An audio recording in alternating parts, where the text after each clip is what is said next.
Et bonjour, c'est Nicolas de Immobilier Compagnie, bienvenue dans cette nouvelle émission. Et dans cette émission, on va analyser un qui veut être mon associé. C'est les fêtes, on est pendant les vacances de Noël. Je suis très content de te retrouver pendant ces fêtes. J'espère que ça se passe bien pour toi, j'espère que tu en profites. Bon, alors je vais être clair avec toi, il va y avoir que 2 podcasts et 2 émissions sur la chaîne YouTube. Très peu pour moi de contenu qui sont enregistrés, donc ça veut dire que je ne suis pas là, bien que je dois quand même te reconnaître que cette émission est enregistrée le jour même et l'émission de la semaine prochaine sera enregistrée en décalé. Je préfère te le dire par souci d'honnêteté, histoire que tu ne sois pas surpris. Mais en tout cas, les émissions seront bien là. Il y aura quand même une vidéo le vendredi, une vidéo le vendredi d'après, mais les vidéos YouTube sont travaillées. Donc en fait, il y a de la post-production. Enfin bref, tu connais le truc. Donc voilà, tu peux me retrouver sur les réseaux de toute façon. Bon, pendant les fêtes, je partage très peu parce que c'est un moment personnel. Mais j'espère que tu vas en profiter, que tu vas surtout te régaler parce que on mange pas mal, faut quand même dire les choses telles qu'elles sont. Et je sais pas si tu sais, mais moi j'aime beaucoup tout ce qui est restaurant, nourriture. Faut profiter de la vie, quoi, voilà, avec le sourire de préférence. Bref.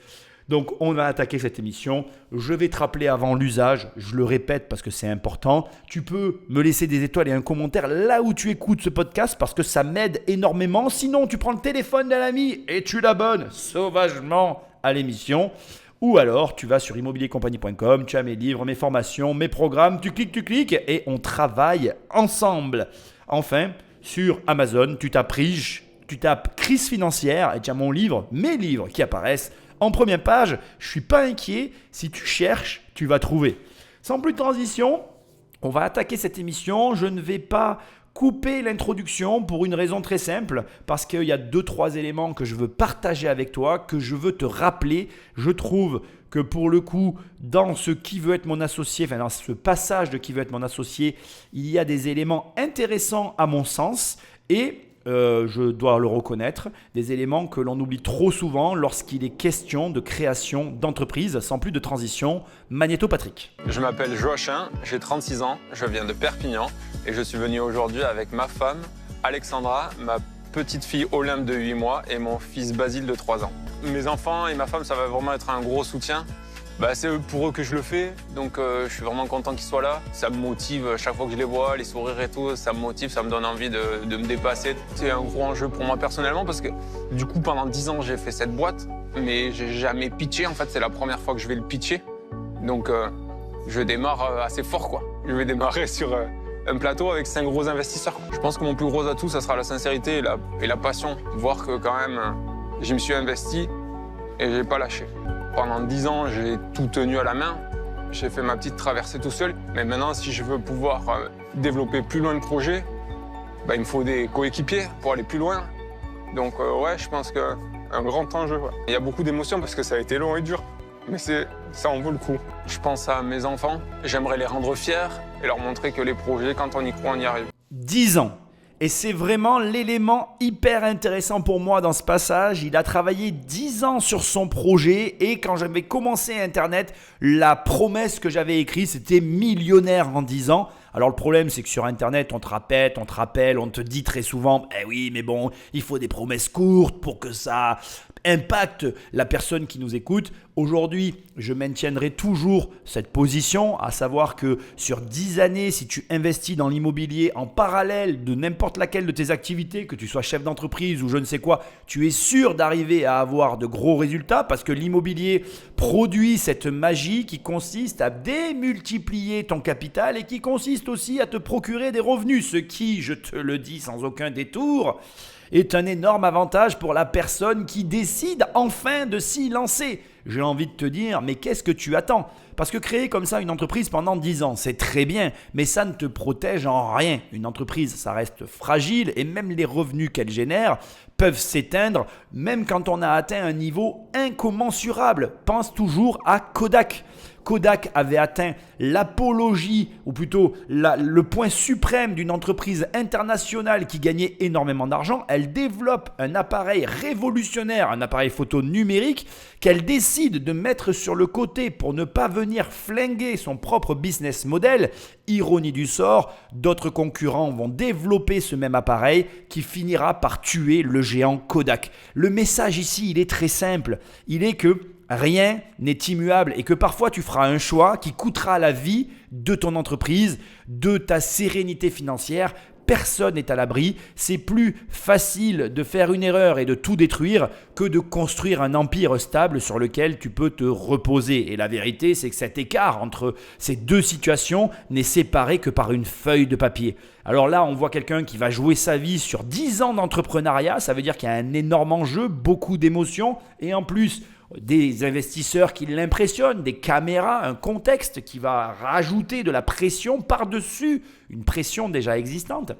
Seulement voilà, la vérité qui peut paraître un peu difficile et que je veux tout de suite te faire passer, c'est que malheureusement, si tu ne fais qu'entreprendre, tu ne fais que la moitié du travail. Malheureusement, si tu ne fais qu'investir, tu ne fais que la moitié du travail. Aujourd'hui, encore plus qu'hier, tu dois avoir plusieurs activités. Tu dois t'occuper de ton argent, t'occuper de ton travail, t'occuper de ta famille. Enfin bref, il y a beaucoup de choses à faire, j'en ai conscience. Mais le malheur, c'est que tu vas devoir affronter, c'est peut-être pas le bon terme, mais en tout cas mener de front toutes ces différentes choses et faire avec le temps qui te reste, qui n'est pas parfois pas à ton avantage. Je veux dire par là que malheureusement, on a moins de temps quand on vieillit pour soi et investir, gérer son argent, c'est justement gagner du temps.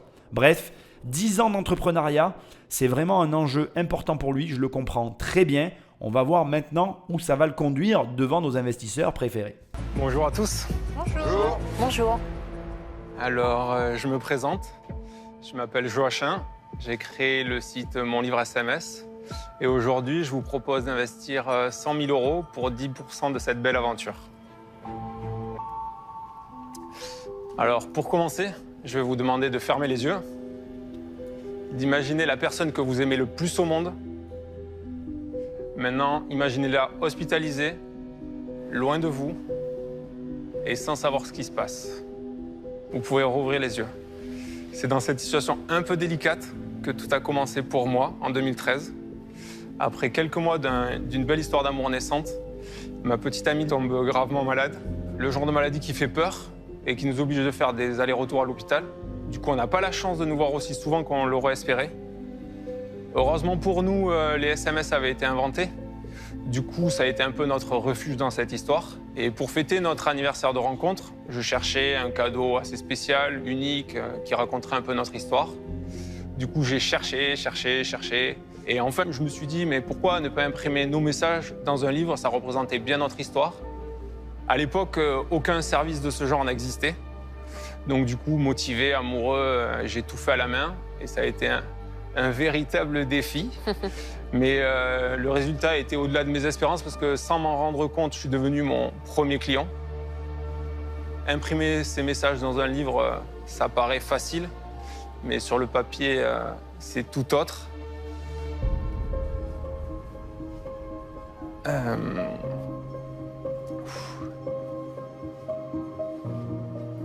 Alors, il m'a fallu 10 ans pour réaliser ce projet.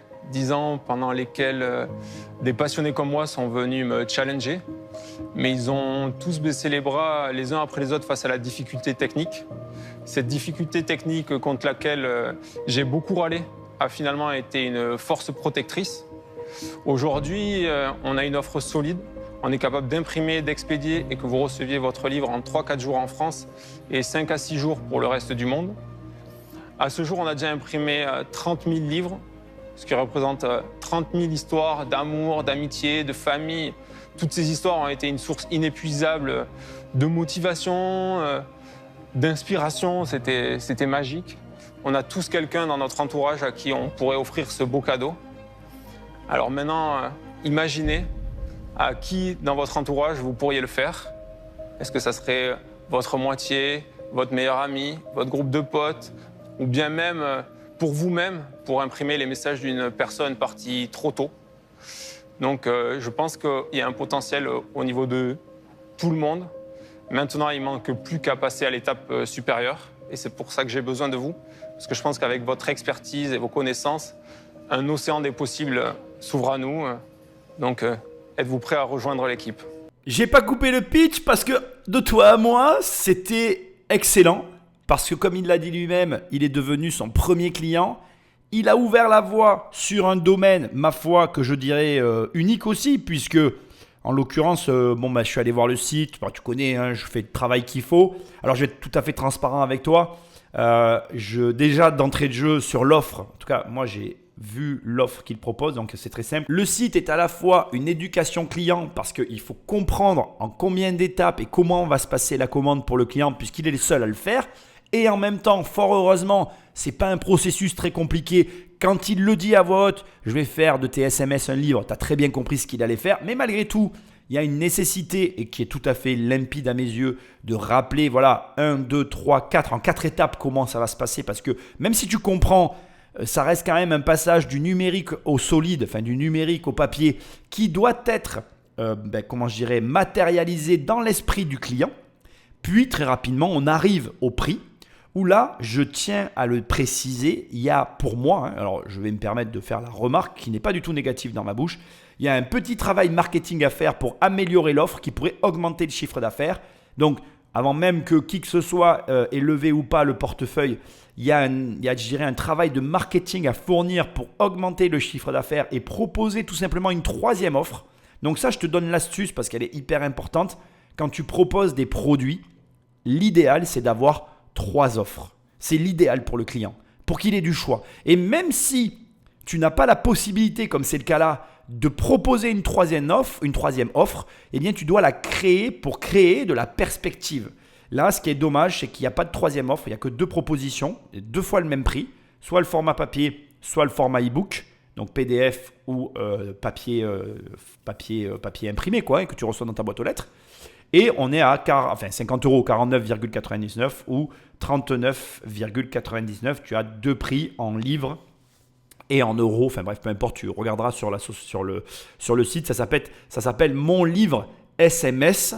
Et donc, tu peux aller voir par toi-même. Là, je te le dis, déjà, il manque une offre. Après, c'est un site tout à fait basique. Tout se fait en ligne. Il se connecte à ton téléphone et ils impriment directement. Donc, les SMS, Snapchat, Instagram, WhatsApp, Messenger, Telegram, e-message. Enfin bref, la totale. Bravo à lui. Donc, il y a un défi technique. 10 ans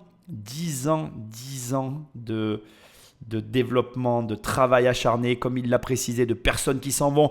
Je comprends maintenant mieux l'émotion, l'enjeu, enfin bref, tout ce qu'il peut y avoir derrière et même le fait qu'il soit lui-même son premier client parce qu'il voulait offrir cela à sa femme et pour lui offrir, il a fallu qu'il le crée puisque ça n'existait pas. Et alors ça, pour moi, c'est le summum de la création d'entreprise. Si demain, tu veux un produit que tu ne trouves pas et que tu crées, surtout fais-le parce que c'est le meilleur moyen pour toi déjà de développer quelque chose dont tu as envie et qui peut marcher, qui ne peut que marcher puisque si ça te touche, ça touchera forcément d'autres personnes. Ce qui m'amène au point central de cette intervention qui est que justement, je pense que ça reste malgré tout un produit de niche. Ça reste un produit niché et malgré que je crois au produit, je ne sais pas si j'investirais dans une boîte comme celle-là, pas parce que j'y crois pas, mais parce que c'est niché. Tu t'adresses vraiment à une toute petite partie de personnes qui souhaitent avoir ce type de produit dans un cadre particulier. Je n'ai pas de jugement à formuler par rapport à ça, ni positif ni négatif, si ce n'est que, comme je le répète, en fait, pour moi, en tout cas, il n'y a pas énormément de gens qui vont venir prendre ce genre de produit parce que ça ne s'adresse pas à tout le monde. Donc du coup, de là à investir, je ne sais pas. Le seul moyen pour moi de dupliquer et d'augmenter significativement, je vais y arriver à le dire, significativement le chiffre d'affaires, c'est d'aller chercher l'international. Mais est-ce que ça vaut le coup? De là à investir, je ne suis pas certain. On va voir les autres éléments. 100 000 € de part sociale, 100 000 € pour 10%, ça fait que la boîte fait 1 million. Il a vendu 30 000 livres à ce jour. Ça représente 1 470 000 € de chiffre d'affaires. Mais attention, même si tu pourrais croire pour le coup que la valo est correcte, il va falloir qu'il me donne des précisions parce que si je divise par 10 ans, ça fait qu'il n'a jamais fait que 147 000 € par an. Alors soit il a fait pendant 9 ans 400 000 €, il a divisé 470 000 € en 9 ans, puis la dernière année là il a fait 1 million, parce que c'est possible, hein. Ce genre de société peut être exponentielle. Donc tu peux avoir fait toujours le même chiffre d'affaires pendant des années, et puis les 2 dernières années ou l'année dernière ton chiffre explose d'un coup. Donc ça c'est possible, c'est souvent d'ailleurs les modèles internet qui fonctionnent comme ça. Ou alors, c'est 1 400 000 € répartis sur 10 ans. Et dans ces cas-là, je suis désolé, mais la valo ne correspond pas au pourcentage qu'il demande. Donc là, il y a aussi quand même un problème que je suis obligé de souligner, bien que je trouve que la société est hyper intéressante. Mais voilà, moi personnellement, là comme ça à froid, sans les éléments financiers, je ne suis pas très chaud pour investir. On va voir ce qui va être dit et surtout quels éléments il va apporter, pour venir nous convaincre, parce que c'est ça qui nous intéresse. C'est quoi le nom de la société? C'est Mon livre SMS. Mon livre. C'est mon livre WhatsApp en réalité, c'est ça? En fait, ça s'appelle Mon livre SMS parce qu'au tout début, quand j'ai démarré, Il n'y avait pas de WhatsApp. il n'y avait pas WhatsApp, Messenger et tout. Donc c'était que les C'est pour ça SMS. que je voulais être sûr que c'était parce que. Ouais. Mais bon, ok, pas de problème. Au début, on a commencé qu'avec les textes parce que c'était compliqué. Il n'y avait même pas de bulles, il n'y avait même pas d'emojis, il n'y avait rien. Après, on a rajouté les emojis, après, on a rajouté les photos. Et maintenant, on a rajouté les vidéos et les audios. C'est vrai que la conversation par SMS, c'est devenu un modèle de conversation et c'est quasiment devenu pour certains un modèle un peu littéraire. C'est-à-dire que tu peux faire des formules, il n'y a pas que de l'emoji, quoi. Donc on peut y mettre effectivement de la formule, il y a de l'interaction et dans l'interaction, des fois, on sent des trucs intelligents. Moi, ça m'arrive, par exemple, aussi surprenant que ça puisse paraître. Et j'aimerais bien les garder, les conserver, garder les meilleurs dans un livre, ça me paraît une bonne idée. Est-ce que tu as un modèle B2B parce que l'acquisition consumer, c'est difficile, on le sait, mais tu as cité des cas qui me paraissent assez probant quand il y a de la maladie, quand il y a un décès. Est-ce qu'il n'y a pas des partenariats, désolé, ça est très froid, hein, très financier, mais avec les morgues, ce truc, non, mais pour offrir le service. Je pense que ça doit bien représenter 15-20% des commandes qui représentent des personnes malheureusement parties trop tôt. C'est vrai que quand tu as échangé beaucoup avec une personne qui disparaît, tu sais pas quoi faire en fait de ces messages. Et donc, soit tu les détruis, mais auquel cas c'est une perte quand même immense. Donc, soit tu as ta solution qui, de ce point de vue, est assez formidable. Pour ma petite histoire perso, j'ai perdu mon oncle, ça fait donc 8 ans. Et ça fait 8 ans que je continue de payer sa ligne téléphonique parce que pour moi, en fait, il va s'éteindre avec. Donc là, en fait, le truc, ça me parle. Parce que ça fait 8 ans que j'ai sa ligne téléphonique et qu'elle ne sert à rien. Je sais que le téléphone ne sonnera pas. Mais j'ai ses messages et j'ai sa boîte vocale, en fait. Donc, Ce que j'allais dire, c'est la boîte vocale, j'ai t'entends sa boîte sa voix. vocale. Ouais, et j'entends sa voix. Bon, joyeux Noël. Désolé, on va avoir une discussion, toi et moi, un petit peu métaphysique. J'espère que ça ne t'effraie pas. On va donc parler ici de ton rapport à la mort. Parce qu'en définitive, tout vient d'être dit. Kelly, elle vient d'expliquer que finalement, là, quelqu'un qui est décédé, elle a gardé sa boîte vocale pour entendre sa voix.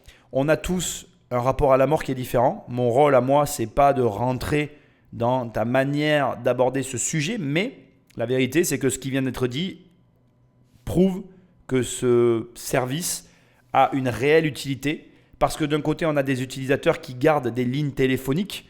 Tu as d'autres personnes comme moi, dont je fais partie, qui refusent d'effacer des numéros de téléphone de personnes décédées dans leur répertoire et qui continuent de garder l'historique des messages. Et comme ça vient d'être dit, en fait, tu gardes un historique de messages de quelque chose ou de quelqu'un qui n'existe plus, qui n'a plus lieu d'être et qui est lié complètement à ton rapport à la mort. Et le paradoxe, il est vraiment fort puisque tu veux réécouter la voix de la personne. Tu sais, je vais te dire un truc qui est assez étrange, mais un des éléments qui fait que j'ai un rapport avec le podcast très particulier, c'est que dans tous les podcasts que j'ai enregistré un podcast avec mon grand-père qui avait quand même construit une dizaine de maisons.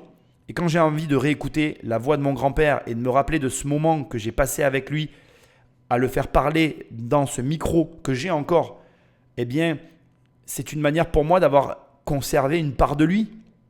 Et donc, ça te montre quoi ? Ça te montre qu'en fait, on a tous notre rapport au décès, on a tous notre rapport à la mort. Il faut respecter ça. Et même si, comme tout à l'heure, je t'ai dit que je ne voyais pas d'utilité dans le service, je ne peux nier que ce service a une utilité puisque l'évidence est devant nos yeux et que là, on a quelqu'un, Kelly, qui effectivement est en train de se dire « Tiens, moi, je paye une ligne téléphonique, je peux peut-être tout exporter dans ces bouquins-là et d'une certaine manière conserver la totalité de ce que je conserve aujourd'hui au travers d'un abonnement dans quelque chose d'encore plus solide. Parce qu'un livre, c'est solide. Je veux dire, c'est quelque chose que tu gardes et que tu peux transférer. Donc, tu vois, moi, je reste sur mes positions. Ce n'est pas du tout le genre de produit avec lequel je suis à l'aise.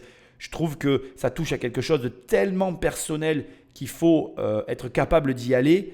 En même temps, vouloir développer ça, c'est honorable, mais de quelle manière? Tu viens de voir Anthony qui, assez froidement, il a d'ailleurs eu du mal à dire ces mots, mais il est allé direct en te demandant s'il y avait des accords avec les morgues, parce que spontanément, si la morgue propose le service, ton taux de vente va augmenter naturellement, parce que l'intérêt n'existe pas jusqu'à ce qu'il ait besoin d'exister dans ta vie. Autrement dit, une personne proche de toi décède, tu vas à la morgue, tu choisis ton cercueil, on te propose le service. Naturellement que tu vas dire oui et naturellement qu'il faut avoir envie de développer ce genre de service. J'ai pas d'avis négatif dessus, mais je suis pas à l'aise avec tout ça. Et c'est intéressant parce que, encore une fois, je suis très mal placé pour parler comme ça puisque moi j'ai des éléments de mon passé que je conserve vraiment avec grande attention, qui sont liés à une mémoire où j'ai accès comme ça aux voix, aux images et aux paroles de certains membres de ma famille qui sont décédés. Et aujourd'hui, dans ma vie, il n'y a rien qui a plus de valeur que ça. Je pourrais perdre tout le matériel autour de moi. Si je perdais ces enregistrements, j'aurais l'impression de tout perdre. Bien plus que tout le reste d'ailleurs. Donc ce que j'essaye de te dire, c'est que c'est un rapport très personnel qui, moi en tout cas, par rapport au fait qu'il y ait un produit qui soit rattaché à ça me met mal à l'aise, mais parce que en ce qui me concerne, j'ai un moyen de stockage concernant ce genre de choses. Là où d'autres personnes ne l'ont pas forcément. Et j'ai mis en place des choses dans ma vie pour entretenir ce système. Bref, je ne vais pas rentrer dans tous ces détails, ça me regarde. Ce que j'essaye de te dire, c'est qu'après, voilà, on est dans un rapport à la mort. On est dans un rapport aussi à la conservation, on va dire, de la mémoire de nos pères. Je trouve que c'est un sujet qui est très personnel. Est-ce que l'on doit monétiser ce genre de choses? Je ne sais pas. Une partie de moi a tendance à se dire que oui, pour toutes les personnes comme Kelly qui n'ont pas ou qui n'ont rien pour conserver et qui vont se retrouver à garder des abonnements avec des lignes téléphoniques. Bon, c'est un petit peu, je le reconnais, ridicule. Enfin, ridicule non, parce qu'elle n'avait pas d'autres solutions. Mais voilà, il y a d'autres solutions qui existent. Donc, pour ces gens-là, c'est très bien. Mais il y a d'autres personnes comme moi qui ne seront… Alors, on ne peut jamais dire jamais parce que, encore une fois, il l'a très bien dit. Pour faire plaisir à ma femme, sortir un petit livre de tous les SMS. Là, dans ce cadre-là, je trouve ça génial, tu vois. Je ne suis pas très à l'aise avec le produit. Je pense que tu l'auras compris. C'est intéressant parce que je pense que du coup, ma réaction doit aussi te faire te dire que tu as un bon produit. Parce que c'est un produit qui fait réagir. Et quand tu crées de l'émotion, quand tu fais réagir, c'est parfait. Ça veut dire que ça fonctionne. Donc à partir de là, pour moi, le deal est rempli. Et pour moi, il n'y a aucun problème, en tout cas pas dans ce que je vois. Donc en tout cas, c'est quelque chose qui fonctionne, c'est quelque chose qui mérite d'exister, qui doit exister. Maintenant, c'est à tout un chacun de prendre sa position vis-à-vis de ça, tout en respectant les positions comme les miennes qui sont plus sur la réserve. Pour des raisons personnelles, tu l'auras compris, mais en attendant, sur la réserve quand même. Alors moi, j'ai une première question. Oui. Il y a une vraie techno derrière? Parce que là, par exemple, moi, ça me parle. Ouais. J'échange beaucoup avec ma maman parce que comme elle est sourde, la seule façon que j'ai d'échanger avec elle, c'est sur les SMS. Et puis en plus, elle est quand même un peu malade. Je sais que le jour où elle partira, ça me parle, je voudrais les récupérer. Mais il y a une vraie techno, comment ça se passe là? Parce que mes SMS, là, ils sont là. Donc je vais où? Ça se passe comment? Alors, en gros, la difficulté, ça a été que Apple limite l'accès aux SMS. Donc, on n'a pas le droit d'avoir une appli qui va chercher directement les SMS sur le téléphone. Donc, c'est pour ça qu'on a contourné. On est obligé de télécharger un logiciel. Ce logiciel, il est votre propriété? Il a été fait, qu'on a fait nous. Bon, ok, donc tu as une techno qui va chercher. Ouais. Donc, elle va chercher quel que soit le modèle de téléphone. Alors, on a un logiciel pour iPhone. D'accord. Pour Android, on a une application parce qu'eux aussi, ils limitent l'accès aux SMS via le Google Play. D'accord. Donc, on a fait notre propre application qui va les chercher. Ok. Et pour WhatsApp, Messenger et Insta, on peut télécharger, on peut faire une demande de ses propres données qu'on a juste à déposer sur le site. Après, le livre. Donc, parce que je vois des livres papier là sur le plateau. Mais si moi je veux un livre numérique, C'est possible. donc tu vends les deux supports. Le support papier et le support e-book. Et ça coûte combien? Alors, un livre papier, c'est 29,99 €. Quel que soit le nombre de pages. En gros, j'ai voulu faire simple, une offre simple. En gros, un livre peut aller jusqu'à 300 pages, ce qui représente à peu près 4500 messages. Et on fait à 29,99 € avec la livraison en France. Donc, tu as fait 1 million d'euros de chiffre d'affaires déjà. Ouais. T'as fait 1 million d'euros. Alors, sur pas mal d'années. Ouais, plusieurs années. Voilà. Le début a été un peu complexe. Tu peux nous raconter un peu ton histoire? Tu as parlé de 10 ans. Ouais. J'ai l'impression que 10 ans, C'est long. c'est très très long. Tu travaillais à côté. Ouais, j'avais quelques petits trucs à côté, mais en fait, j'étais tellement passionné. C'est-à-dire que c'était un truc viscéral, quoi. J'étais tellement confiant, je savais que quand j'arriverais au bout, quand j'arriverai à un process qui tient, et je trouve que je l'ai depuis 6 mois, maintenant, ça commence à décoller. Les produits, ils n'étaient pas parfaits. Et les mecs, ils achetaient, ils en parlaient. ça recommandait. Et je me dis, putain, il y a un truc, quoi.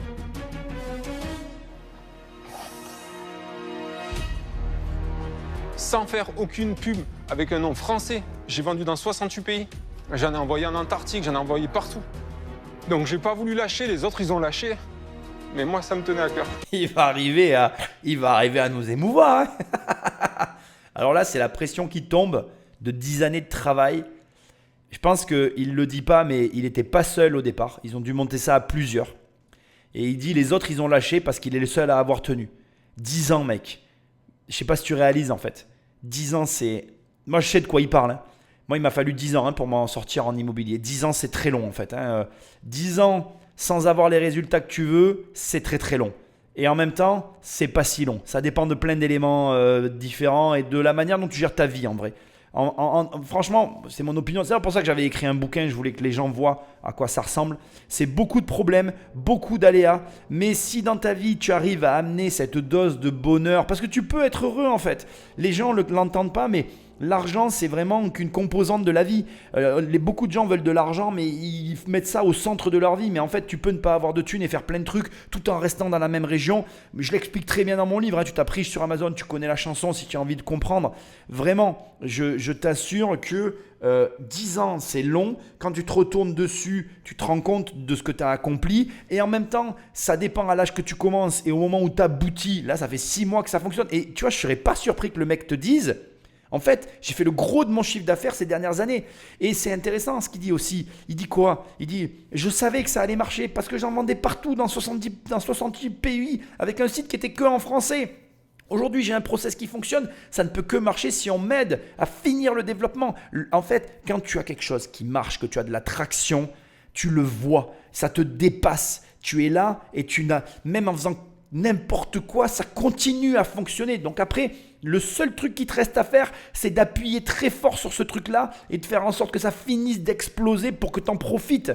Et il y a des gens qui cherchent ça toute leur vie et ça leur arrive jamais parce qu'ils passent éternellement à côté, mais juste pas du produit ou de la réussite, ils passent éternellement à côté de la détermination. Là, l'erreur que tu pourrais faire, c'est de sortir de ce podcast et de te dire, mais il a eu l'idée. Il a eu la bonne idée. Non, pas du tout. Il n'a pas eu la bonne idée. L'erreur que tu vas faire, c'est de penser ça. La bonne manière de penser, c'est de se dire, il a eu une histoire de vie qui l'a amené à un produit qui a été extrêmement difficile à développer. Il a passé 10 ans sans jamais abandonner pour arriver à ce moment-là. Est-ce qu'il va être financé? On va le découvrir. Je ne le sais pas, tu ne le sais pas, on ne le sait pas. Mais la difficulté, ce n'était pas de trouver la bonne idée. La difficulté, ce n'était pas d'arriver au bout de tout ça. La difficulté, c'était de maintenir le cap quand tout le monde abandonne. C'était de maintenir le cap quand tu ne gagnes pas une thune. C'était de maintenir le cap quand personne n'achète le produit au début. C'est tous ces moments de vie où 95% des gens vont abandonner qui font que tu vas créer la différence. Alors, tu vas me dire, mais Nicolas, 10 ans, qui tient 10 ans? Alors déjà, moi Désolé, mais déjà on est deux. Déjà on est deux ici présents à l'avoir fait. Je pense que toutes les personnes que tu vois sur ce plateau font partie de cette espèce de personnes-là, c'est-à-dire qu'on fait partie de la même espèce, des gens qui ne lâchent rien, tout en sachant, c'est hyper important. Ne fais pas l'erreur de croire que je suis en train de te dire prends un projet et ne le lâche pas quoi qu'il arrive. Tu dois bien évidemment valider le fait que ça fonctionne. Et là, tu dois poser la seule et unique vraie question. Comment je fais pour savoir que ça fonctionne? Malheureusement, tu vas devoir te fier à toi-même. Tu vas devoir, avec ton expérience, être capable de te dire « Ok, j'ai fait le bon choix, je maintiens le cap. Tant pis, ça sera dur, mais je vais trouver la solution. » Voilà, maintenant, il faut être sûr que tu es dans la bonne, on va dire, démarche, dans le bon produit, dans le bon marché. Il y a plein d'éléments et effectivement, je le reconnais bien volontiers. Pour moi, la plus grosse difficulté, elle est là. Elle est que tu sois sur le bon process, dans le bon marché, sur le bon système. C'est le plus dur parce que la plupart des gens vont s'obstiner sur des produits qui ne valent même pas la peine qu'on s'obstine dessus. Et c'est bien là tout le fond du problème d'ailleurs. Donc bref. Moi, je suis bluffé par ce que je viens d'entendre. Je pense qu'il y a énormément de gens qui devraient réécouter ce passage parce que là, en quelques minutes, il vient en surface de te partager un moment de vie qui est déterminant, qui crée la différence entre ceux qui y arrivent et ceux qui n'y arrivent pas. Et ne fait pas l'erreur de croire qu'il avait trouvé la bonne idée. Il a tenu là où tout le monde a lâché, mais en amont, il avait validé le fait que ça fonctionnait. Il l'avait validé comment? Viscéralement, il te l'a dit, parce que lui-même était client. Parce qu'au moment où il a voulu l'offrir à sa femme, il aurait tout fait pour avoir ce produit-là. Tout fait. Et du coup, il l'a créé. Tu peux nous montrer un livre? Oui, pardon, mais en fait, je devais vous les donner, mais j'ai oublié. J'en ai fait un pour chaque. Trop bien. Tac. Et il y a des vrais messages dedans? J'ai fait des petits messages pour vous perso Merci. au début. Ah, t'as piraté le messagerie? Merci. Ah oui, il y en a beaucoup.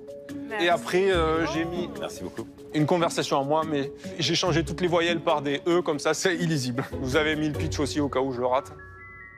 Tu mets des QR codes pour aller voir les vidéos. Ça aussi, c'est très cool. Oui. C'est-à-dire que tu lis le truc, j'avais pas compris. Vidéo, vraiment audio, sympa. parce qu'aujourd'hui, il y a quand même beaucoup d'audio et de vidéos. Faut juste avoir des amis en fait pour avoir des échanges. Et tu peux avoir plein de livres différents, quoi.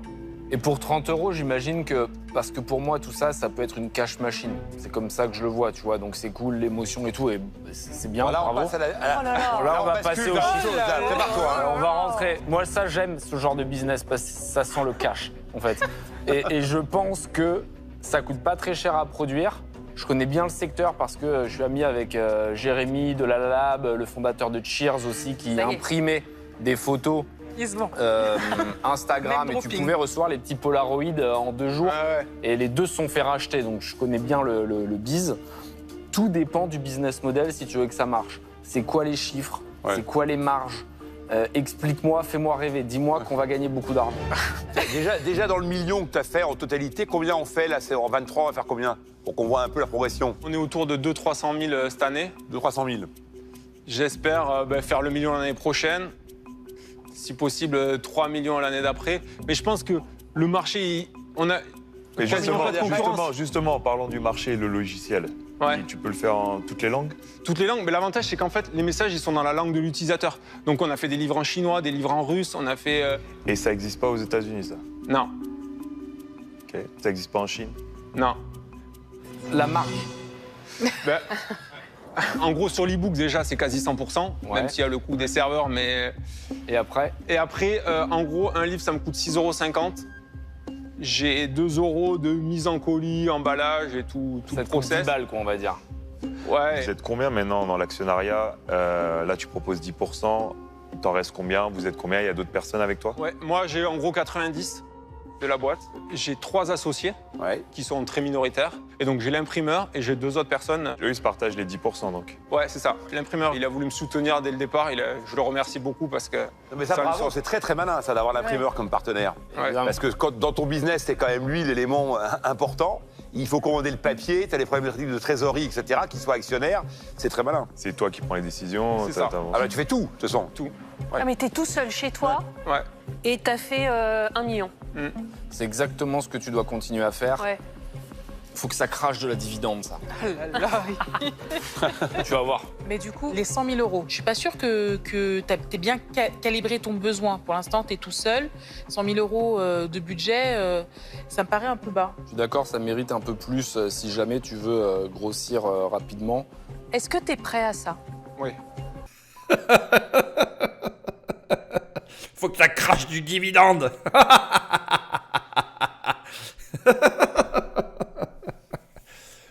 Bon, déjà, excuse-moi.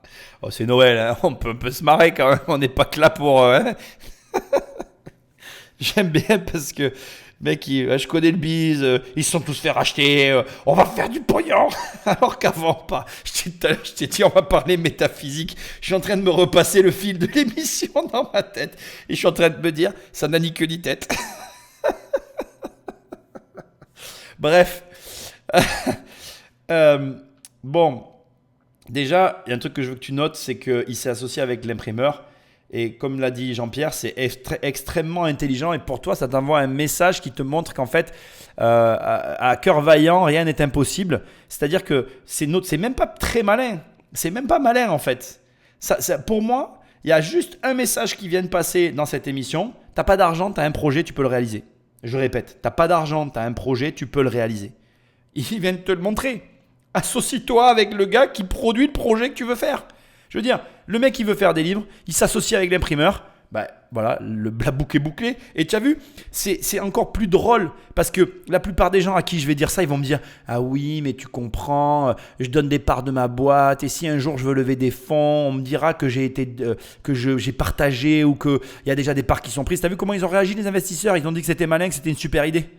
C'est-à-dire que tu te rends compte que en fait, la plupart des gens ne mènent pas leur projet pour des raisons ridicules. La plupart des gens ne mènent pas leur projet pour des raisons ridicules. Toutes les raisons qui t'empêchent de faire ce que tu rêves de faire ne sont pas les bonnes raisons pour lesquelles tu ne dois pas faire. En définitive, si tu n'as pas l'argent, tu peux t'associer. Si tu n'as pas l'associé, tu peux aller en trouver un que tu ne connais pas. Et si tu ne sais pas avec qui t'associer, tu peux t'associer avec le fournisseur avec lequel tu devrais travailler. Tout le monde a besoin de faire du business, mec. T'attends quoi? Et ce qui est encore plus intéressant ici, c'est que en fait, il vend un produit à l'international là où la plupart des gens ne sont pas capables d'y aller. Ça, c'est quelque chose que je veux que tu entendes. En fait, il y a un problème chez beaucoup d'entrepreneurs, c'est qu'ils raisonnent à leur échelle. Et c'est très bien. Déjà, il faut réussir à ton échelle et je ne dis pas qu'en soi, c'est négatif. Mais là, directement, le premier élément qui a été mis sur la table par Tony Parker, il a bien posé la question. Et j'ai bien aimé comment il a posé la question. En Chine, ça n'existe pas. Il y a eu un blanc, non. Et le gars, il était en train de se dire « What the fuck ?» ça n'existe. Aux États-Unis, ça n'existe pas. Ok, mais rien qu'avec ça, je rentabilise l'investissement que je vais mettre dedans. Et d'ailleurs, regarde, on en est au point où, à la fin, ils disent quoi 100 000 euros, c'est pas assez. Est-ce que tu es prêt à aller chercher plus? Parce qu'en fait, c'est toujours pareil. Quand tu te retrouves face à une bonne affaire, tu es prêt même à donner plus pour l'obtenir. Parce que tu vois le potentiel, la perspective. Ils l'ont, ils savent comment faire. Et c'est ça qui est intéressant. C'est que même toi, là qui écoutes, tu peux arriver à créer ce genre de boîte dans la mesure où tu vas oser le faire. Parce que là, finalement, quand on y réfléchit, il a juste tenu bon, il a osé et il y est allé. Ose me dire que tu ne peux pas faire ça. Personne ne peut pas le faire. Tout le monde peut le faire. Donc à un moment donné, t'attends quoi? Putain, ces émissions, c'est toujours la même chose, j'ai l'impression. Tout le temps, je te dis, mais tu fais quoi pour créer ton putain de projet? Crée-le. Arrête d'attendre. Arrête de réfléchir. Arrête. Fais-le. C'est impressionnant. Après, je ne vais pas te cacher que les marges du livre, je les connais très bien. Je ne sais pas si tu sais, mais nous, on a eu une imprimerie. Donc, je sais très bien qu'il y a de la marge dans ces métiers-là. Après, il faut rester lucide. Il faudrait qu'il y ait quand même, je dirais, plus de détails qui sont donnés. Il y a des détails sur les chiffres. Tu vois, moi, il y a un truc qui m'interpelle. Je vais te donner encore. C'est pas du négatif. Hein. Comme je t'ai dit, moi, c'est pas une boîte dans laquelle j'investirai pour plein de raisons. Mais je pense qu'il va avoir largement les financements. Par exemple, un détail qui n'est pas abordé, c'est lui qui fait les expéditions. Comment il va faire pour gérer un surplus d'expéditions? Ça ne se gère pas comme il l'imagine. Il y a des éléments qui, pour moi, sont à creuser et à anticiper. Alors, rien n'est grave, ça se gère, c'est pas catastrophique, mais ce n'est pas abordé. Moi, personnellement, ça me dérange. Fais très attention. La manutention dans une entreprise, ça peut vite devenir problématique. Et là, vendre des bouquins à l'international, à grosse échelle, il faut l'absorber le choc, tu vois. C'est pas lui tout seul qui pourra le faire. Et c'est là où ils ont raison. Il faut peut-être mettre plus d'argent pour anticiper ce problème. Mais après, au demeurant, je pense que tu l'as compris, il a un business model qui est rentable. Il n'y a pas de raison que ça ne fonctionne pas, surtout qu'il est seul. Avec 10% d'actionnaires divisé en 3, où il repartage du dividende, le gros, c'est pour lui, ça fonctionne. Bref, on va voir maintenant qui va lever le portefeuille. Mais à mon avis, tout le monde va lever le portefeuille. Je vais commencer du coup, parce que ça fait longtemps que ça m'était pas arrivé. Tu sais, parfois, plus que je suis jeune, j'ai des flashs et je vois l'avenir en fait. C'est un truc de fou, je vois des bribes. Tu vois, c'est pas très clair, mais je vois des bribes. Et donc là, je vais te dire ce qui va se passer. On va travailler ensemble et tu vas devenir très riche. Okay. Tu as eu de l'émotion au début, tu as eu du mal à te lancer, tu étais stressé. Mais ce qui est beau, c'est que c'est l'essence même du projet. Donc quelque part, tu l'as porté sans même t'en rendre compte. Parce que c'est ça la littérature, c'est de l'émotion, c'est vivre un moment, se remémorer des passages très forts de sa vie. Donc tu as une histoire qui est magnifique, tu as un why qui est ultra cohérent, et en plus, tu as créé une cash machine. Tu as ce côté quasiment artiste, littéraire, et tu as besoin d'avoir un requin à tes côtés. Tu as besoin d'avoir quelqu'un qui va t'apporter cette puissance et qui va garder en ligne de mire la fortune que tu vas accumuler et tout le monde sera aligné avec moi que je suis tout indiqué. Ça, c'est moins sûr, ça. Jusque-là, on te suivait. Je pense que tu as besoin de plus d'argent parce qu'effectivement, les ambitions, les objectifs que j'ai pour toi sont gros. Donc moi, je vais te proposer 250 000 euros pour 30% de la société. Et par contre, une fois n'est pas coutume, mon offre expirera si tu écoutes les autres offres des investisseurs. Donc c'est à prendre ou à laisser. Je pense que tu peux aller réfléchir parce que c'est une offre Moi, je qui pense chamboule. que qui n'écoute qu'une Attends, cloche- laisse-moi finir Nadir, après tu parleras. Si tu vas réfléchir à côté, je pense que tu dois prendre ta décision dans les 2 minutes qui suivent. Sinon, c'est qu'on n'est pas connecté, qu'on n'est pas aligné sur l'énorme potentiel que je peux t'apporter et la fortune qu'on peut accumuler tous les deux. Je te rappelle qu'il a déjà fait le coup, hein. Et pour mémoire, il avait marché. Et Flotti, puisqu'on les cite, c'est un carton international. Tu pourras les appeler, leur demander le nombre de workshops que je me suis fait. Donc moi, je le fais toujours à fond et je sais que ça va fonctionner. Donc, va prendre 2 minutes, Moi, pardon, je pense quand même et on une réfléchit. phrase. Il y a un dicton français qui dit, toi qui aimes bien la littérature, qui n'écoute qu'une cloche n'entend qu'un Je son. pense que t'es Il y a venu pour peut-être écouter des quelque- offres Ouais. qui seront meilleures que celle-là. Et moi, je pense que prends le risque, peut-être, d'écouter une des offres qui pourrait être faite N'écoute par pas les ailleurs. cloches et écoute ton cœur, ce sera mieux. Moi, je suis chaud pour enchaîner si. Enfin, c'est à lui de Steve, décider. voilà. Est-ce que tu acceptes Est-ce que tu veux écouter? N'oublie pas que si tu écoutes, mon offre Mais se t'imagines s'en va bien que si immédiatement. t'écoutes, c'est parce qu'on est tous convaincus qu'on va faire une offre meilleure que la sienne. Qu'est-ce que tu veux faire? Et j'avoue que en fait, ce qui me manque, c'est une partie un peu plus tranchante parce que moi, je suis un peu romantique. Mais tu crois qu'on n'est pas tranchant? Qu'on n'y est Tu pas? crois qu'on nous a appelés parce qu'on n'est pas tranchant? Mais laissez-le parler, ce garçon. En fait, ouais, c'est vrai qu'il me manque un peu cette partie. Moi, je suis un peu trop fleur bleue et il me manque peut-être un peu cette partie un peu plus business. Tu sais quoi? Il y a Tony qui est avec son stylo, il y a 4 personnes. Moi, je suis prêt à te proposer beaucoup plus d'argent que 250. Hein. Donc, si tu as envie d'écouter, à un moment C'est donné, le il faut moment. écouter aussi. En fait, Y à a un moment, faut qu'une pas se faire personne. influencer, hein. Déjà, Anto, il veut baisser ta valo. Moi, je touche pas à ta valo. Parce que moi, je crois en ton truc. T'inquiète pas que, même si t'écoutes les 5 offres et que tu veux prendre celle d'Anto, il va la prendre. Hein. T'inquiète pas, il va accepter. C'est hein. faux. Si tu Il va écoutes, accepter. Hein. si tu Il écoutes va une autre accepter. offre, Bien sûr qu'il va accepter. si tu C'est une écoutes cash autre machine, offre, ton je te truc. garantis que je sortirai. Eh ben, sors alors! C'est sûr et certain qu'il va accepter. C'est sûr et certain. Même si t'écoutes nos 5 offres. Je te le garantis. Joachim, je reste sur ta valo. Je te donne 250 000 Non, mais euros ça, c'était mon pour truc. 25%. Pour 25%. Mon truc. Est-ce que c'est OK? honteux. Si tu prends ça, tu nous déçois. Ne fais pas ça. Après, je suis embêté parce que je suis un peu du principe à avoir une parole. Ah, mais attends, il prend ma stratégie de dire je Je te reste donne sur la la valo que valo. tu veux. Regarde, il est en 250, train la de valo que tu veux. changer avec le Écoute vent. au moins la proposition de Écoutez-le Tony. parler. C'est le bordel, on n'est pas à la foire d'empoigne Il ici. y a Tony qui veut te faire une offre meilleure. Écoute-la. Attendez, laissez-le parler. Il a quand même baissé ta valo. Tu sais ce que ça veut dire, ça. Pour y revenir, Tu sais ce que je c'était veux dire. le... Pour y maintenant- revenir, pour parce maintenant qu'il y a dire une que, contre-offre. Non, je te respecte. Je fais la même valo. Alors C'est que ce lui, il te moi, je viens de respecte dire. dès le Alors début. que moi, je dis, je vais sur ta valo parce que je respecte ce que tu C'est fais. trop facile de se positionner après. J'étais le premier Bah, on n'a pas eu le à choix. prendre le On n'a à pas eu le prendre choix. T'as risque. dit 2 minutes, on n'a Ils pas le droit ont de eu parler. 10 secondes pour se positionner, personne n'a osé bouger. C'est Donc faux, je te c'est propose. faux. Non mais C'est est-ce qu'on faux. peut avoir au moins sa réponse s'il vous plaît, Non, parce que sinon on va pas non, s'en sortir. non, non, non. 250 000 euros, 1 million de valo, 25%. Est-ce que tu peux répondre oui ou non? Et tu sais que tu as des offres qui vont arriver dans tous les cas.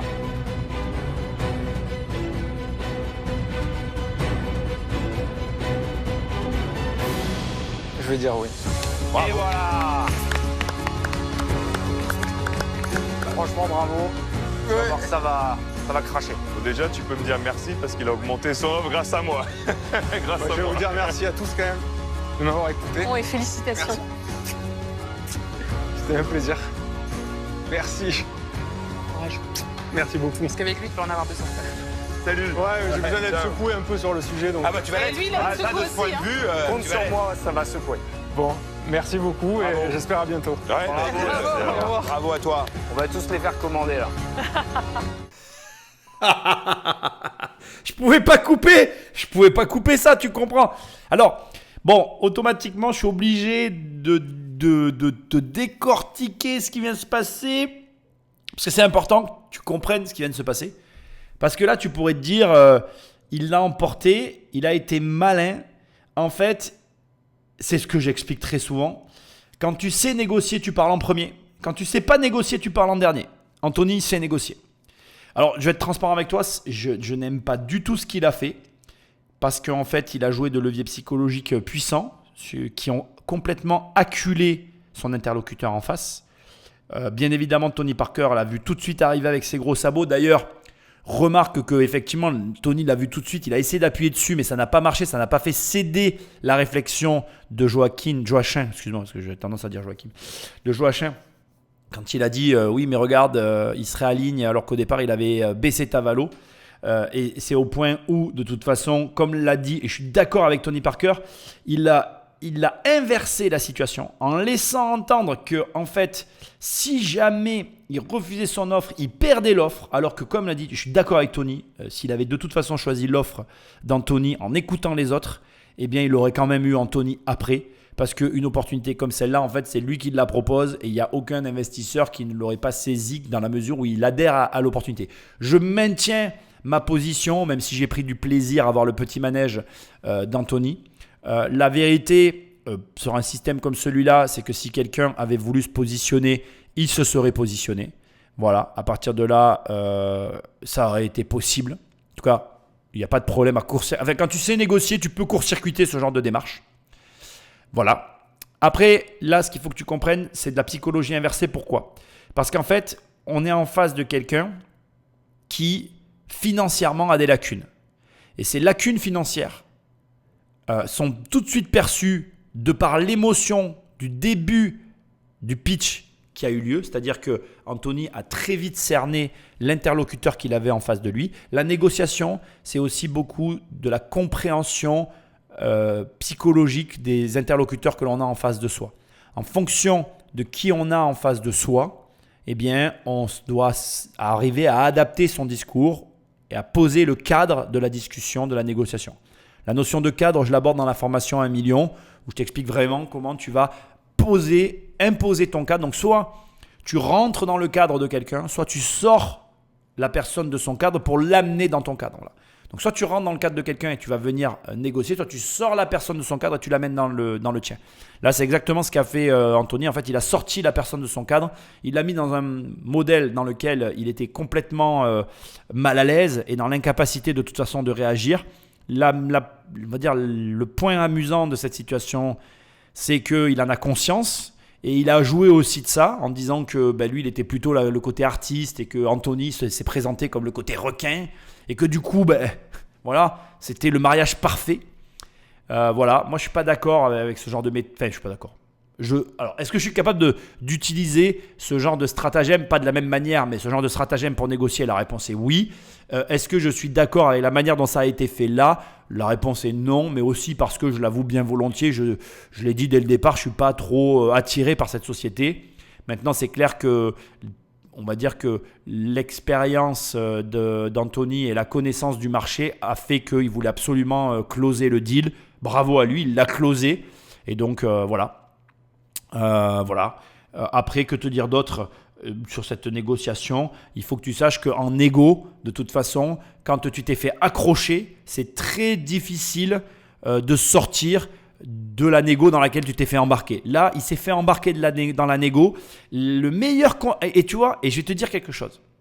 Ça a été fait de manière parfaite, sa négociation, parce que quand il lui a dit « prends 2 minutes pour aller réfléchir », il aurait dû les prendre, les 2 minutes. Mais vraiment, il aurait dû sortir pour réfléchir, prendre un peu de recul et se sortir justement de l'état dans lequel il a été tiré par Anthony. Alors, quels sont les facteurs en faveur d'Anthony? Anthony a l'habitude des caméras. L'air de rien, tu ne le vois pas dans ces émissions-là, mais les caméras, la pression, le monde, parce que c'est un plateau, il y a des gens autour, ça les met dans une pression, ils n'y sont pas habitués. Donc là, tu es face à un mec qui a pitché son idée, mais qui est dans un contexte dans lequel il est dans l'inconfort le plus total. Face à un gars qui est dans le confort le plus total. Le nombre d'émissions qu'il a fait, etc., l'expérience. Donc du coup, il joue de tout ça. Et sortir, réfléchir dans un coin, prendre du recul et revenir, on va dire, avec la pression qui a un peu retombé pour justement prendre une décision, c'est la meilleure des choses à faire. Donc, il aurait dû le faire. Après, c'est un petit peu un paradoxe parce que je suis toujours la même personne qui te dit que si tu es un entrepreneur, tu prends la décision tout de suite. Et c'est ce qui nous montre que c'est un vrai entrepreneur aussi. Donc, je suis partagé parce que de toute façon, il a été acculé par son interlocuteur. Et du coup, je reconnais que quand tu n'as pas l'habitude de la négociation, c'est difficile de sortir de ce genre d'échauffourée verbale. Et je veux aussi l'ajouter, tu aurais l'habitude de la négociation, tu pourrais te faire avoir parce que, encore une fois, le cadre, le contexte, etc. etc.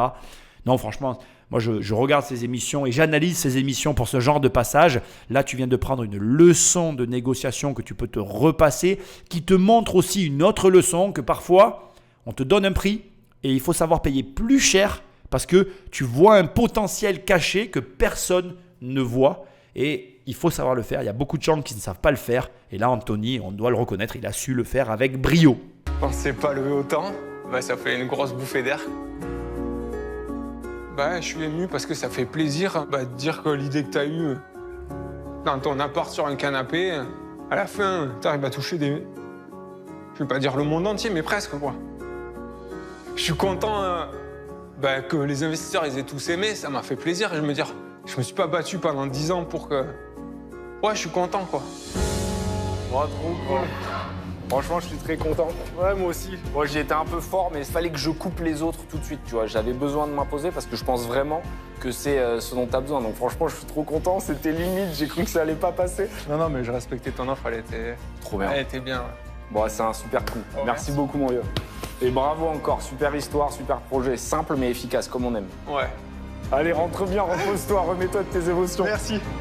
Au début, j'avais peur d'Anthony parce qu'il est tranchant. Et en fait, il a été hyper séduit par le produit. Ça fait quand même du bien de se dire qu'il y a un deal, quoi. Je suis super content. Merci l'émission, quoi. Bon, on arrive à la fin de l'émission. Et cette fin d'émission va être un petit peu surprenante. Alors, je peux me tromper, hein, et j'espère que je me trompe. Mais je suis quand même obligé de te le dire. Je fais des recherches un peu poussées. J'essaye de voir un petit peu ce qui s'est passé. Et malheureusement... Comme très souvent, je ne trouve pas les transactions qui sont énoncées dans l'émission. C'est-à-dire que là, aucune trace des 250 000 € et du rachat de parts de société dans les derniers actes qui ont été passés sur la société. Alors, moi, voilà, je ne suis pas là pour te dire que tout ça est vrai ou faux. Je ne vais pas rentrer dans ce débat. Je n'attaque personne, je n'accuse personne. Mais je t'avoue qu'aujourd'hui, je suis forcé de reconnaître que dans ces émissions, les seules personnes qui est réellement, en tout cas, où je retrouve derrière des traces, des transactions qui correspondent à ce que nous pouvons voir, c'est Marc Simoncini et Éric Larchevêque. Voilà. Pour les autres, pas tout le temps, mais très souvent, malheureusement, il n'y a rien. C'est-à-dire qu'on a la personne qui déclare investir, on a tout le monde qui est content, ça se termine, et quand on va chercher les actes, aucun acte ne correspond à l'investissement qui est annoncé dans l'émission. Alors, est-ce que je me plante? Est-ce que je regarde au mauvais endroit? Je ne sais pas. Je peux me tromper, mais je me sens obligé de te le dire à chaque fois, comme là, parce que d'abord, je suis un peu déçu moi-même. Je me dis que finalement, tout ça, c'est peut-être que du cinéma, ou pas d'ailleurs. Ou alors, je cherche mal, je ne cherche pas au bon endroit, je ne trouve pas les bons chiffres. C'est possible aussi. Je me réserve quand même le droit, puisque en l'occurrence, nous-mêmes, on fait des actes et ils apparaissent tous au même endroit. Donc, je sais aller les chercher. Normalement, je ne me trompe pas trop, mais bon, voilà. Je suis pas parfait, personne ne l'est. Donc, on va me laisser un bénéfice du doute planer au-dessus de ma tête parce que je peux me tromper, je ne suis pas une machine. Bref, nous allons bien voir comment tout cela évoluera pour eux. Si un jour il y a une émission, parce qu'ils en font parfois, tu sais, des émissions, ce qu'ils sont devenus. D'ailleurs, l'émission de la semaine prochaine, ça sera une émission de ce qu'ils sont devenus. Mais tu verras que c'est une émission avec Éric Larchevêque. Voilà, c'est ce que j'essaye de dire. C'est qu'encore une fois, il y a quand même toujours les mêmes profils qui reviennent. Alors, peut-être que, et je le précise à chaque fois, je pense que dans ces émissions, nous n'avons pas les bilans, nous n'étudions pas les sociétés. Je te le précise parce que moi-même, tu le sais, je rachète des sociétés. Il y a un travail à faire sur les bilans, les conditions de rachat. Et parfois, on te donne un dossier, il paraît parfait. Et malheureusement, il ne l'est pas. Et tout semble bon. Et au dernier moment, tu vas te retirer ou changer des détails sur l'acquisition parce que malheureusement, tu n'es pas totalement d'accord avec ce qu'on a pu t'énoncer. Et comme tu changes les détails sur l'acquisition au dernier moment, le vendeur refuse. Enfin, bref, ça finit par ne pas se faire. Donc, il est possible aussi que suite à des bilans où il y a des documents officiels, il y ait un refus ou une invalidation de l'accord puisque ça ne correspondait pas à ce qui a été énoncé. Donc, Voilà, il peut y avoir des explications, c'est ce que j'essaye de dire, mais je veux que tu saches qu'à ce stade, le deal acté à l'émission n'est pas acté sur le papier. Donc, ils se sont salués à la fin. Ça restera un salut de politesse à mon sens, puisqu'ils ne seront pas allés plus loin. Écoute, cette émission pour moi, elle aura eu le mérite de te montrer 2 choses. La première, c'est que la détermination est la mère de toutes les réussites. Et la deuxième, c'est que je ne sais pas quel est ton projet, mais que encore une fois, tu n'as pas de raison de ne pas le réaliser parce que comme il l'a dit à la fin, parfois une idée que tu as eue sur ton canapé, elle peut t'amener à toucher le monde entier et à lever des fonds pour créer une entreprise qui rend un service nécessaire et néanmoins fort en émotion parce que comme tu l'auras vu, on ne peut pas dire que ça n'aura pas touché ni l'audience, ni les jurés, ni même toi, ni même moi. En fait, tout le monde est touché par cette société. Parce que, je ne vais pas te refaire l'émission, on touche à une émotion personnelle. Je l'ai évoqué, c'est un peu métaphysique. Dès l'instant que tu as le décès d'un proche, je pense, avec l'ère du numérique, on aura tous, dans les prochaines années, envie de garder des messages ou des échanges qu'on aura pu avoir au travers de nos appareils téléphoniques qui sont devenus le centre de nos vies. Tu n'as qu'à regarder le temps d'écran que tu as. Et d'ailleurs, j'en profite pour te poser ça là. Mais réalise que n'importe quel téléphone, tous les téléphones que l'on a autour de nous sont des potentielles sociétés. Là, en fait, cette émission t'a tout simplement montré que le téléphone que tu utilises au quotidien est une entreprise potentielle que tu peux développer dès l'instant que tu vas y associer un service auquel tu es confronté, qui va t'inspirer, que tu aurais envie de développer, qui te touche d'une manière ou d'une autre. Donc cette émission, elle est là pour te montrer que c'est possible, que tu peux le faire, que tout le monde peut le faire et qu'il n'y a pas de limite. Bref, on arrive au bout. Je te souhaite un joyeux Noël. On se retrouve la semaine prochaine. Normalement, alors attends, je vais quand même le vérifier. Je ne veux pas te dire de bêtises. Aujourd'hui, on est le 23 et la semaine prochaine, on sera le 30. Et donc, on sera à quelques jours de la nouvelle année. Donc, on se retrouve la semaine prochaine encore en 2024, quelques jours avant 2025. En attendant, passe un joyeux Noël. Tu sais où me trouver. Tu me laisses des étoiles ou un commentaire ou tu tapes riche sur Amazon. Tu as mon livre qui apparaît. Survivre à une crise financière si tu veux le 2e livre. Et je suis pas inquiet. On se retrouve la semaine prochaine juste avant 2025. Et je te dis à très bientôt dans une prochaine émission. Salut!